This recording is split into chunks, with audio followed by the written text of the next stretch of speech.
Bien-aimé dans le Seigneur, comme Esther qui a perdu à sa jeunesse. Esther était une orpheline de père et de mère, bien-aimé, mais n'a pas fait de cela son malheur. Bien-aimé, on n'est pas orphelin d'avoir perdu un père ou une mère, mais plutôt d'avoir perdu espoir. Jésus-Christ est l'espoir des sans-espoir, comme l'histoire d'Esther. Jésus-Christ est le plan des sans-plans, bien-aimé. Esther a fait de Dieu ses priorités. Elle est devenue le projet de Dieu, bien-aimé. Esther a fait de la parole de Dieu son roi. Elle est devenue sa reine, bien-aimé. Alors laisse-moi t'annoncer cette bonne nouvelle en ce jour. Il est moins grave de perdre en Jésus que de se perdre, bien-aimé.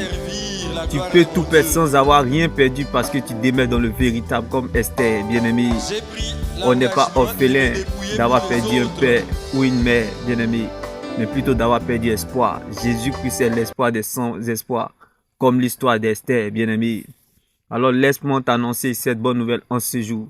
Si tu fais de Dieu tes priorités, tu deviendras son projet comme Esther, bien-aimé. Bien-aimé, ce que tu veux avoir te conduire en enfer. Pourtant, Dieu veut te garder auprès de lui, bien-aimé. C'est pour cela qu'il te préfère dans cette situation. Parce que ce que Dieu cherche et veut bâtir en toi a plus de valeur que ce qu'il veut te donner. Ce que Dieu veut développer dans ton caractère a plus de valeur que ta prospérité, comme l'histoire d'Esther.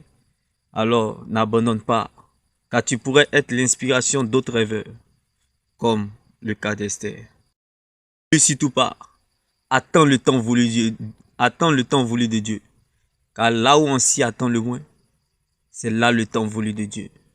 Dieu fait toutes choses bonnes en son temps. Demeure béni. Shalom.